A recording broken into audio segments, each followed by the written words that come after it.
Hello everyone, welcome back. I'm Parker, I cover transgender news. Today, we're going to be talking about the states suing the White House over the changes to the sex ed programs. This is regarding trans and non-binary people in sex ed. So I'm going to talk about this article and then get into the details. This is an article from The Guardian from Tuesday the 28th. It says, Trump demanded trans issues be excluded from sex education. 11 states complied. 16 states sued the White House over the program, saying it trampled on Congress's authority. At least 11 states and 2 territories are capitulating.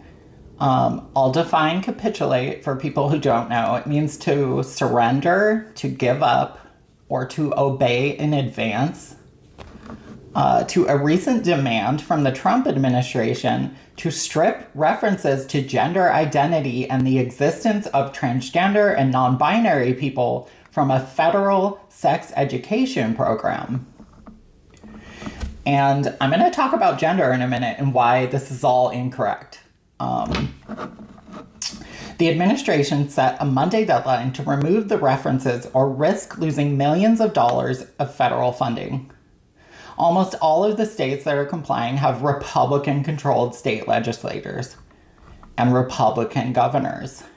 16 states, including Washington, D.C., have sued over the administration's demands, claiming that it tramples on the authority of Congress. It does. Congress created a $75 million funding for this sex ed program called PrEP. All of the states involved in the lawsuit are led by Democrats.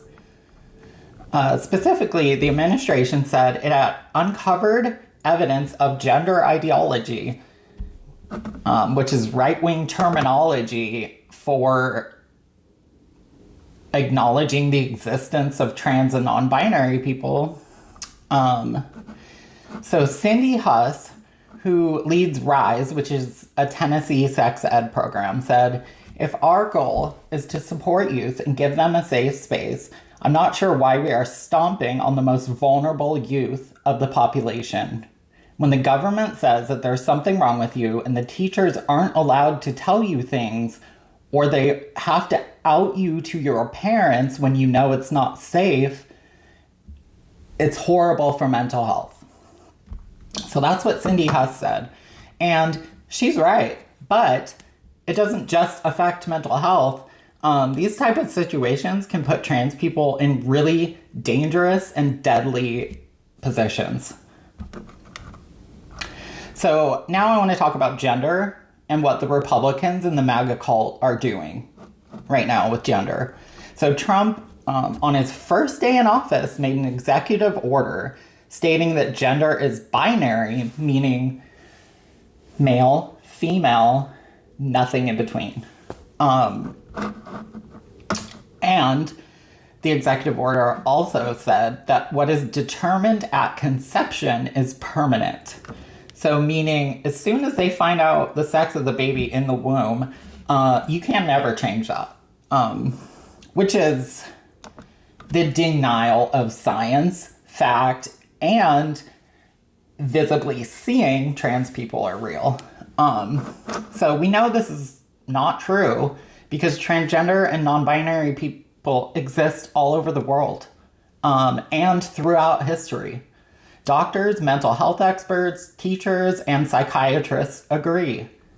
So this is the MAGA cult enforcing personal opinions and personal beliefs on the public through government policy. And their beliefs stem from Christian white nationalism. So are we surprised Trump and the MAGA cult are lying about this? I'm certainly not. They lie about everything. So let me tell you the truth here about gender. Gender has a spectrum. So male, female are at opposite ends of the spectrum, but people can exist anywhere in between.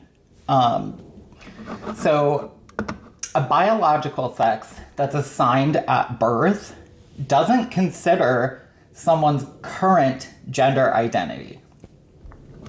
So just because a trans woman was assigned male at birth doesn't mean she currently now identifies as a male.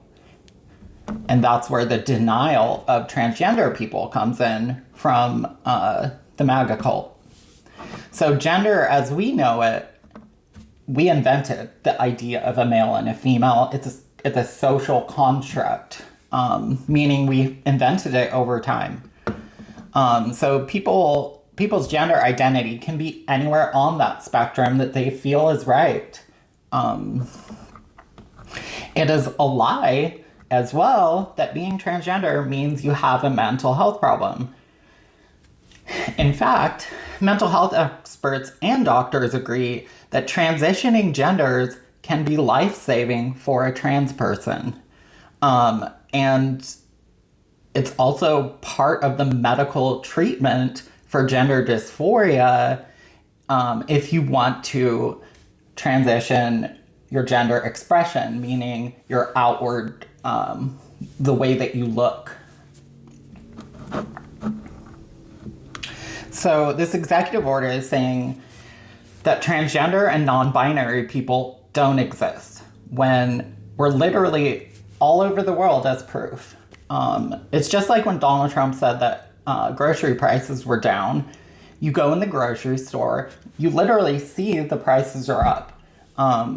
We're not idiots. We can see the price tag, right? Same thing. We see trans and non-binary people, therefore they're real. So, for example, I am transgender. I am real. So when I go see a doctor, they do not refer to me as a biological male. They refer to me as a transgender woman. I see women's doctors.